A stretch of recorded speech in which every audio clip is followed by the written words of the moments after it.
Bonsoir à toutes, bonsoir à tous. Changer les règles du jeu, nous ne sommes pas tous égaux face à ça. Parmi vous, il y a probablement 3 profils ce soir. Il y a ceux qui sont nés avec les règles du jeu. Les règles sont intuitives, tout est fluide. Il y a ceux qui se sont adaptés au cadre existant, qui ont accepté les règles telles qu'elles sont. Pour eux, tout fonctionne. Puis il y a ceux, troisième catégorie, qui ont senti très vite un décalage. Alors pas un écart spectaculaire, pas une grande différence, mais la somme de petites différences qui, accumulées, ont créé un plateau de jeu un peu incliné. Alors ceux-là observent, anticipent et souvent doutent. Ce talk, il est pour vous, il est pour ceux pour qui changer les règles du jeu n'est pas un danger, évidemment parce qu'il y a des pays où c'est plus compliqué que d'autres. Alors moi, au départ, je n'avais pas les règles du jeu. Je voyais bien que tout le monde savait jouer.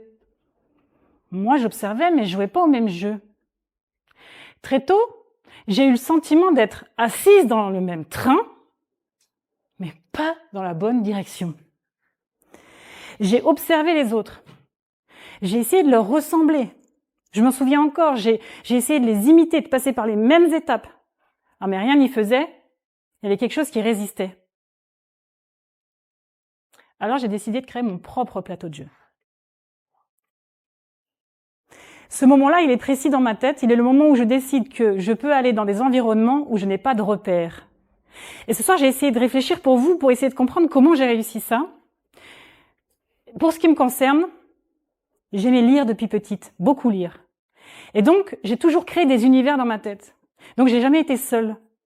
Et finalement, je crois que ce qui nous pousse à aller vers des endroits où on a des repères, c'est parce qu'on a peur d'être seul. Alors finalement, ce sont les mots qui m'ont conduite vers des environnements très masculins.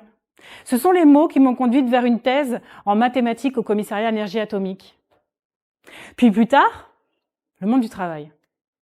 Quelle joie pour moi de me rendre compte que je suis sur un plateau de jeu géant, grandeur nature. Poser des brevets, c'est jouer aux échecs. Travailler dans l'intelligence artificielle, c'est apprendre de nouvelles règles. Ah, le plus formidable pour moi, travailler dans les objets connectés. C'était découvrir que des objets qu'on pensait immuables pouvaient devenir transformables. Alors, c'est pas seulement les fonctionnalités des objets qui évoluent, non, c'est tout l'écosystème derrière. Les métiers, les usages, les décisions. C'est toute l'organisation qui doit se réorganiser. Il y a les équilibres derrière qu'on ne voit pas, qui sont invisibles. Oui, parce que derrière toute organisation, il y a des équilibres invisibles. C'est ce qu'on retrouve en physique. Oui, en physique, on parle d'état stable. Un état stable, c'est un état dans lequel les forces se compensent, s'équilibrent. Mais la propriété des états stables, des états complexes, c'est qu'ils peuvent devenir instables avec une très légère variation. Alors, si je prends un tas de sable, je les mets dans une assiette, un à un.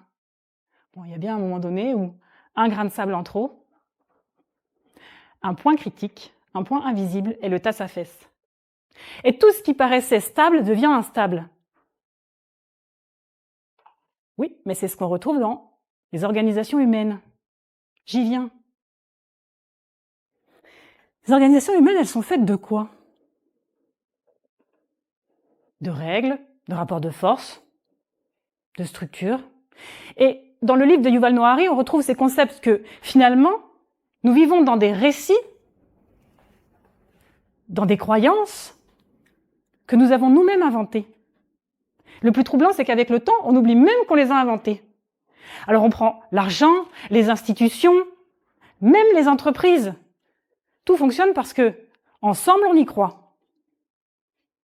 Mais, ok. Et que se passe-t-il le jour où quelqu'un arrête d'y croire? Elle va créer une perturbation dans le système, une variation.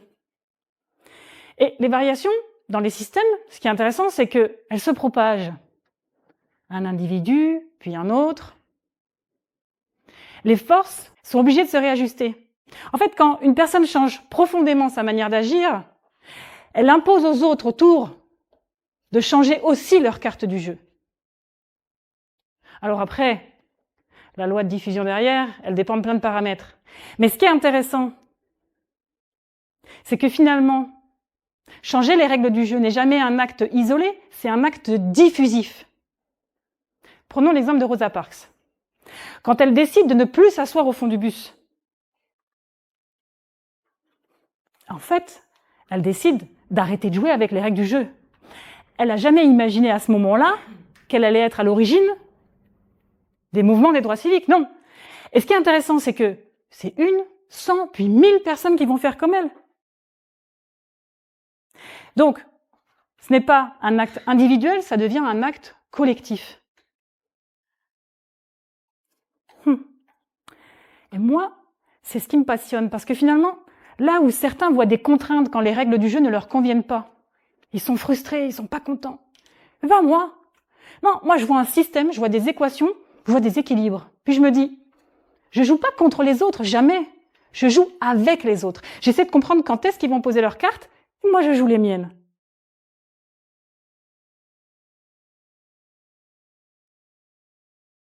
En fait, c'est ça qui est vraiment intéressant derrière les systèmes et les équations. Et d'ailleurs, j'ai jamais été très douée pour apprendre par cœur des textes, des poésies, l'histoire, les dates, les récits figés, ni le TEDx de ce soir. Non. Moi, ce que j'aime, c'est comprendre les systèmes qui nous entourent, la modélisation des problèmes physiques, les transformer en équations. Quelles sont les forces, quels sont les équilibres? Pourquoi? Parce que si à un moment donné, on est capable de mettre en équation un problème, on est aussi capable de comprendre comment il va évoluer. Si on comprend comment il va évoluer, c'est là où je ne ressens pas de frustration, je ressens un défi à comprendre le système. Et un défi, ça se joue. Un défi, ça se joue. Mais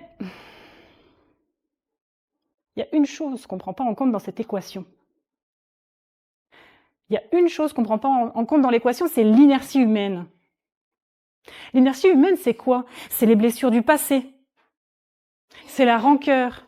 C'est tout ce qui s'accumule et qui nous fige dans des trajectoires. Si il faut se mettre en mouvement, il faut arriver à casser cette inertie humaine.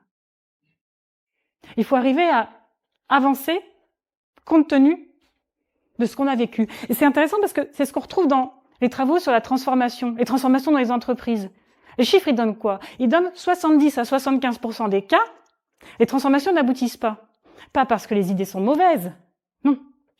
Les idées sont bonnes, mais derrière, les idées sont perçues comme négatives, elles font peur. Pourquoi? Parce que la peur, elle est plus rapide que nous. Nos cerveaux, ils ont assimilé des changements à la peur. Changer égale potentiel danger, même si c'est hypothétique. Alors on préfère rester dans des configurations, même qui ne nous conviennent pas, que d'aller vers quelque chose de nouveau. C'est ça aussi que je voulais vous dire ce soir, c'est de ne pas avoir peur. De avancer. Parce que finalement, si on veut rompre cette inertie, il y a un concept hyper important.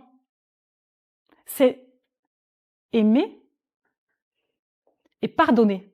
C'est les seules notions qui permettent de créer, de libérer l'énergie suffisante pour rompre l'inertie. Et si je devais donner un conseil à mon fils de 6 ans, si un jour tu te sens à l'étroit dans le cadre qui t'est fixé, n'aie pas peur. N'aie pas peur. C'est peut-être que tu vas créer ton propre plateau de jeu. Puis à vous tous ce soir, peut-être que vous êtes déjà aussi sentis dans le train, dans la direction inverse, que le cadre n'était pas le bon. Alors à vous tous ce soir, je vais aussi vous souhaiter de réinventer votre propre cadre de jeu. D'oser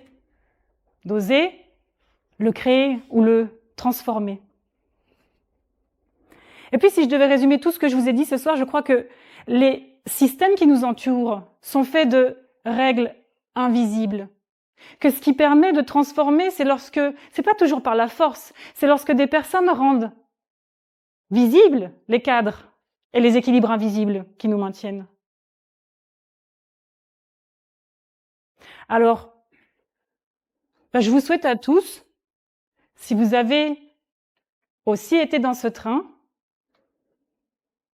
de rendre visibles les équilibres invisibles dans lesquels vous êtes peut-être maintenus. Voilà.